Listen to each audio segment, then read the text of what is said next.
name is Brien. I'm the Eastern Agronomy Manager. I have the pleasure today to share with you what I'm hoping is some relatively new information. It's some information that will help shed some light on what we do with these tissue samples. If you sat through these high-yielding seminars and listening to some of these yield champions talk, they talk about tissue sampling and the importance of doing that. And if you've been one of those growers who has done tissue sampling, you get those samples back, you look at them, you go, okay, now what? Anybody done that? Now what do I do? That doesn't mean anything to me. My nitrogen says 3%, is that good? My boron says 7, is that good? I don't know. So what we're going to go through today is just kind of show you what we've learned and kind of the mindset we have as we go through this thing called tissue sampling. So we start off today. First, we have to answer what is a yield master. We talk about yield masters all the time. We're yield masters. And what are those? And then my definition of yield master is anyone who is pursuing higher yields. Pretty simple definition, right? But it's very complex. So one, I don't care what your current yield level is. Maybe you're sitting here and your current yield level is 280. Maybe you're sitting here and it's 150. And if you're trying to go to that next level, that to me is a yield master. But the key word there that we have to make sure we focus on is the word pursuing. There's a lot of people that want higher yields, but there's not many people that actually want to pursue it. They want somebody to give it to them, they don't want to work for it. Well, what we're going to show you today is that if you want to get to that next level, it's going to take a little bit of work. And it starts with what I call the climb. And if you go around back, this will verify what I'm saying. The climb is there are different plateaus in the world of corn. To me, that first plateau is 200 bushel. If you can get your farm average above 200 bushel, that is a big plateau. Somebody in this room, that's a pretty easy plateau to reach. There are some in this room that struggle to get to that plateau. They get the 200 bushel plateau, and then, the sky's the limit. You can hit the 220, 230, 240 pretty easy. But then there's another plateau, about 250 bushel. You break that 250 barrier, and then it gets easy. You get 270, 280, you might hit 290. Then that next barrier is 300. And these barriers just keep coming and coming. And so what happens is you work and you work and you work and you break that yield barrier, then you kind of level off. You hit what we call a plateau. And then you have to work some more to get to that next plateau. And these tissue samples are one way we're going to use to break through those barriers and reach these plateaus. So let's see what we can find out. So what's the basis of this information we'll talk about today?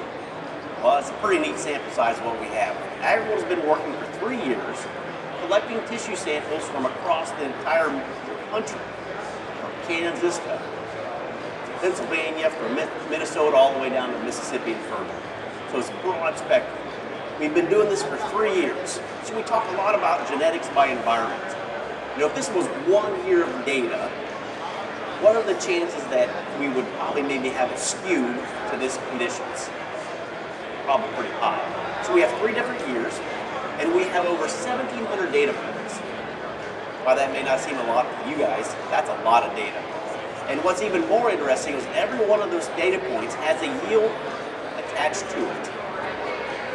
So if you listen to some of these yield masters talk, they talk about how if you do your tissue samples, at the end of the year you have 220 bushel. Well, now you know the level that you need for 220. But then you have to ask yourself, well, what do I need to get to 270, 280? That's what this data is going to show us. So I'm not going to sit here today, and I'm not going to bore you through every slide and every nutrient. But what I do want to do is kind of point out what have we learned. What have we learned that can help you raise more corn and raise better crops? That sound interesting? Okay, let's see if we can. All right, the first thing that we learned, this is mind-blowing to me. Okay, the highest levels don't always win. Okay, if I look at a tissue sample, my goal is to get it as high as I possibly can. I'm in the world, 1 Tylenol is good, 4 is better. That's how I live, that's how I operate, that's how most of you operate as well, right? So if you're going for high yields, what's the first nutrient that you go after that you're just going to absolutely bombard the system with? Nitrogen. That's right. Well, here, let's look at this graph. before we get in that detail, let me explain what we have going on. All right, so on the side it says percent plant. Okay, that's when you send a tissue sample in, they record it back as a percentage. So it's 4% of nitrogen in that plant. Then on the bottom are the GDUs that we sampled. We broke it down into 5 different sections: 350, 750, 1150, 1450, 2000, 2400. Just to give you some idea, 350 is that V3 stage. The 750 is probably that V5, V6. The 1150 is probably V10, V12. The 1450 would be tasseling, and then the rest would be grain fill. Okay, so that's all the slides are built just like this. And then we have each one of those broken down by yield levels.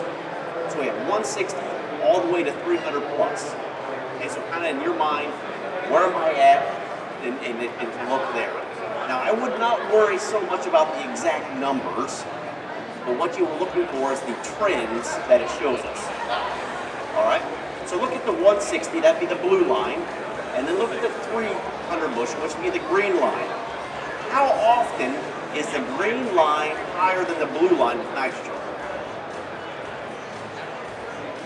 Not very often, is it? Look at that first sample. That first sample, the nitrogen on 160 is way up here. The 300 bushel corn's a lot lower. So what this tells me is nitrogen is not my limiting factor. You know, if I'm trying to raise big yields, nitrogen is not my limiting factor. As long as I can supply it to the corn plant in the amount it wants and the time it wants, that's about all I can do with nitrogen. How many of us have gone out and side dressed our nitrogen or pre-planted and ran a double strip just to see what kind of yields we could raise with that additional nitrogen? And we end up getting nothing. No return at all. Frustrating as all get out, right? Well, that just tells us that's not our limiting factor. So highest nitrogen levels are not necessarily the best. Okay, this next one, magnesium. This is an amazing graph here with magnesium. I live in a world of high magnesium soils, 18 to 25% mag base saturations. We battle mag all the time. Looking at this graph, once again, look at the 160 and 300, what does it tell us about the world of magnesium? High levels of magnesium actually are a detriment to my yield. Once again, you would think I want high levels, right? Well, there's some plant nutrient interactions we'll talk about here in just a little bit. But just because you have the highest levels on certain nutrients doesn't mean that's ideal. So we have to learn to figure out how to do that. Nutrient interactions are real. Okay? So this is the Mulder's graph. You can find this on the internet. M-U-L-D-E-R. And what it is the interaction of nutrients in the plant. And so we're looking at here potassium and magnesium. They have an interaction with one another. So we go to the next slide. If we can go to the next slide. Ooh, nervous about hitting that more than once. All right, so we got to use your imagination. You got to look here a little bit. But once again, we want to look at the potassium and magnesium. Like in the 300 bushel world, every time my magnesium is high or low, my potassium is high. So here I have high magnesium, I have low potassium. I have low magnesium, I have high potassium. So if I flood my system with magnesium, my plant can't get enough potassium. Likewise, if I want to lower the amount of magnesium in my system, I put in more potassium. It works hand in hand. The next one. What's wrong with it? The next one is calcium and magnesium. So here we have two anions, or cations, that are fighting against each other. And we have the same case here. Higher calcium, lower mags. All the way through there shows us that calcium is the king. We want more calcium, right, in our plant than we want more magnesium. So they work hand in hand. We raise our calcium levels, we're going to drop our mag levels. Drop our mag levels, we're going to push up more potassium levels. So this is a very complex system. So it's not that we can just go out and fix one nutrient. We have to figure out how they all interact together. So I found these things quite interesting. All All right, the next one, controlled falls win. Controlled falls win. So far we have highest levels don't win. Nutrient interactions are real. And this one's controlled falls win. And if any of you were here to listen to the panel today, Dan gave us a lot of good wisdom. He gave us a lot of good wisdom with this. He was talking about a starter program, how he front loads the system heavy with starter, and that helps carry him through the rest of the year. That is so true from what we found. I equate my corn crop to the Kentucky Derby. So think about, has anybody ever thought about the corn crop like a horse? Probably nobody here. First time. Okay, so think about a Kentucky Derby. When the horse is in the stall, what's it doing? It is wanting to get out, right? It's full of energy, it's snarling, it's kicking. They have 2 or 3 guys holding on to this thing trying to get it to go. That gate opens up and that horse does what? Does it lollygag out? Stop and look around? Huh? No, that horse takes off, right? It busts out that gate and it goes running. And by the time it's done with the race, does it have any energy left? Well, that better not, or it probably won't race again. Your corn plant's the exact same way. You have to have that corn plant loaded at the very beginning so that it's ready to hit the gates going. Because once you get that horse going, that corn plant going, you can never get that energy level, the nutrient levels back up. You just can't. You can maintain, but you cannot build once this game starts. So let's show a few examples. So what I did, I took those same nitrogen graphs, but I just took a line from the top of the 160 and the 300 and just drew a line across them to give you some idea. So what do you notice about the way those go down? The 300 bushel graph is more flat, right? And the 160 has a very steep decline. Well, if we want to maintain high yields, we got to keep that box, as Dave Hula says, from clicking that minus. We got to keep it from clicking the minus, and the way we do that is keep our nutrient levels as consistent as high as we can through the whole year. So if your fertility program is focused solely on the beginning of the crop and not on the end or the middle, you have a big hole that you need to fill. Likewise, if your fertility program is based solely on the middle to end, you're missing a pretty big part there as well. So control fall wins. So as you look at your samples, as you take tissue samples and you start seeing a major decline in levels, we just hit a big minus button that we got to be able to fix for next year. Phosphorus tells us the same story. Trying to keep phosphorus levels as consistent throughout the growing season helps there as well. And sulfur. We could probably do these maps for every nutrient, but I just picked these 3 to show us that example. We don't want to see drastic drops in our levels because that's just a minus button as we go through the year. This making sense so far?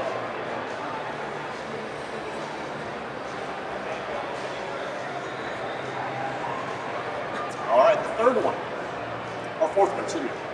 Potassium is important. I'm beginning to believe that potassium is the #1 limiting nutrient when it comes to high yielding corn. We have a bunch of nutrients, zinc, boron, and we talk about all these micros. We get really excited about them. But potassium is one of those that I believe that if we don't have in the right spot, the rest does not matter. I'll show you why. We're just going to focus on the green line on this one versus the 160 again. Everywhere that potassium is tested in 300 bushel is always higher than everywhere. That drop from 350 to 700 is relatively small, and it's a pretty level scenario there. The 160, we have a dramatic drop from 350 to 750. That's a huge minus level. A lot of the growers that I work with, they get really high potassium levels at that first sample.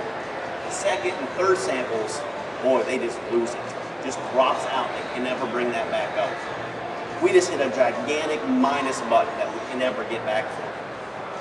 My general rule of thumb is, if you want to raise high 250, 260 bushel corn, your base saturation in your soil has to be at least a 4%. That's pretty big. Most everybody that I work with is in that 2 to maybe 3%. That potassium level is very, very critical. We can use a liquid potassium. They sell a lot of liquid potassium products, but they're very expensive. So to try to correct our problem with liquid potassium is very, very costly. It's more as an aid. It's not the base fertility program. So if you're not aggressively addressing potassium in your program, that probably is the one thing that I would focus on as I move forward. I wouldn't worry about my boron. I wouldn't worry about my zinc. I'd worry about potassium. Now, it's not so easy just throwing out potassium. Think, okay, I'm just going to throw out potassium out there and raise my levels. I've talked to many growers who say, I put out 400 pounds of potassium, 300 pounds of potassium, and I can't get my levels raised. Well, there's got to be a place for that potassium to go. If you have a pH of 6.8, 6.7, there's nowhere for that potassium to hang on to. It's actually just going to get flushed out of the system. So you have to know a little bit about potassium. You got to figure out how you're going to make this work, but you got to be able to build that in your soils. So potassium. You don't take anything else home today, potassium. Okay? That's the main thing we're going to talk about. All right, this other one is fascinating. We talk about early season, we talk about tassel, and then at the conference this other day, they're talking about, with Randy and David, about the late season nutrients. Well, those are real. Late season nutrients are very, very critical. So let's look at this.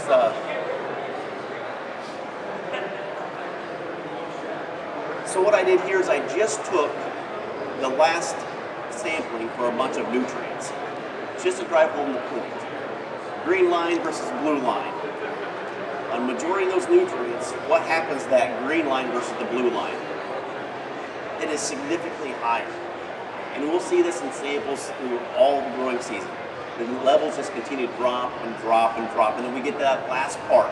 That part that we just forget about the corn crop, and it just drops. That late grain fill period where these guys are getting those extra bushels. They are maximizing their performance on that late season crop. I'm kind of at the point now that if you don't have a test weight of 64, 65 pounds, you have not maximized this late season period. We're usually pretty taken with a 59, 60 pound test weight. The bushels come when we get those kernels really heavy and really dense. And that's all at that late season. Now there's nothing we can really do to do this, so this goes back to our base fertility. What is our base fertility, and what do we do to get that corn plant off to the races as fast as we can? Now, if you start low, you're going to end lower. If you start high, you've got a chance to hold that and maintain that. So it's all about trying to maintain that loss. That makes sense so far? I have to admit that being in the business for 15 plus years, I have a college degree, I thought I knew it all. I thought I had finally figured out the fertility thing. I knew it all. These tissue samples pretty much told me I knew nothing when it comes to handling nutrients. The tri-state guides and the university recommendations, they are fabulous for 200 to 230 bushel corn. Spot on. If you want to get those higher levels, you have to throw those out the window and you have to begin thinking a whole lot different.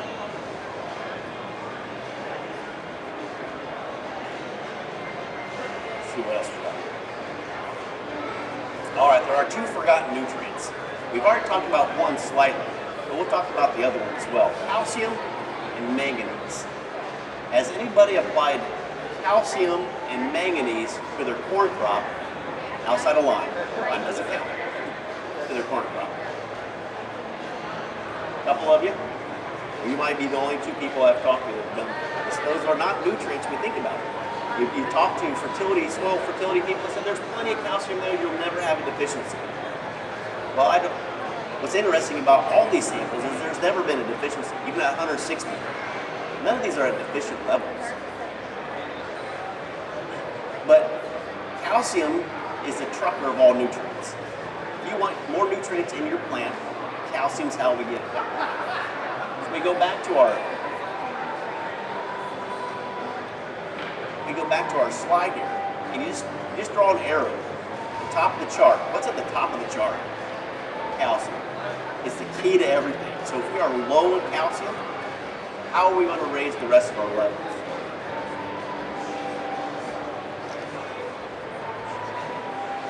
And once again, we follow the calcium. And the other part about this is pretty interesting. Can you tell from this graph when calcium is being used in the corn plant? Boy, there's a huge drawdown, isn't there? From B3 to tasseling. That plant is consuming a very large amount of calcium. And then as it gets later in the season, it doesn't need quite as much because the soil is able to. What this tells me is the soil is able to supply the calcium it needs. But as it's growing and building that factory, it needs a large amount of calcium. So your soil test may say that there's calcium there, but is it plant available calcium? That's the million-dollar question. Is the calcium in your soil plant available? And it tells us here if you want to raise big corn, it's got to be plant available. Manganese, one of those nutrients that you think about in soybeans on a regular basis. But manganese on our soybeans have Roundup supplied. Well, this tells me here as I look through my graph that high-yielding corn definitely responds to manganese. What's interesting about manganese is that plant interaction again. Think about plant interaction, nutrient interaction, excuse me. As we raise our potassium levels, our manganese levels follow it. So once again, if we can solve our potassium problem, more than likely our manganese problem is going to be fixed as well. Kind of work hand in hand. On the guys that I work with, they're able to take the potassium levels up, the manganese follows. So that's probably kind of an interesting little twist there. But if you can't get your potassium levels up where you want them, you have to think how we're going to supply this plant some manganese throughout the growing season.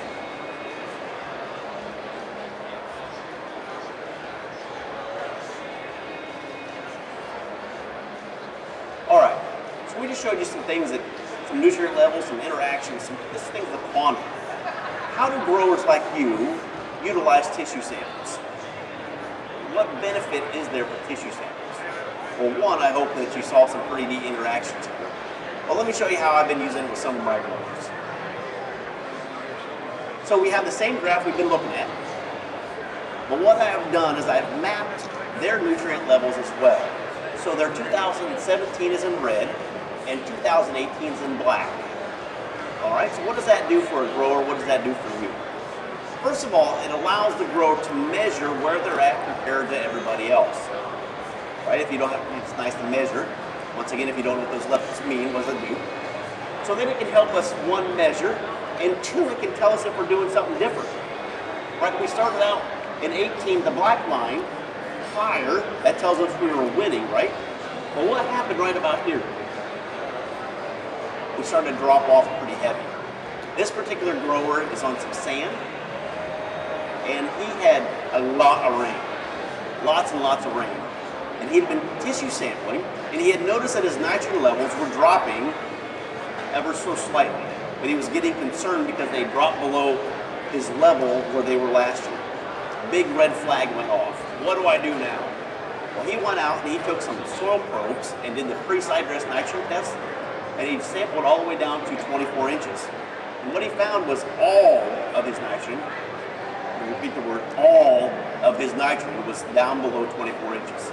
It had washed down past that. So he immediately came back and he flew on some urea and he put some on with this pivot, and he was able to bring those levels back up. All right, so did his corn crop hit a minus sign? Yeah, it hit a pretty big one right there. But what would he have done if he hadn't done anything? Well, he would have ended up way down here and he probably would have lost 40, 50 bushels. So he was using the track, but he actually used it to save his corn crop all at the same time because he was able to find a problem that he didn't know he had. Visually, the plants didn't look bad yet, but they sure would have here shortly. So that's one way we use it. The other way we use this is a guide. If I did something different, did it pay? So here, this gentleman with potassium, in 2017, he was way below the line. Well, he decided, well, I need to add a little bit more potassium. He had a little bit different winter, so that helped too. but he was able to say that his new potassium program was fitting the bill. So he used it to measure what he was doing. Pretty neat tool. And the last, this is my favorite slide.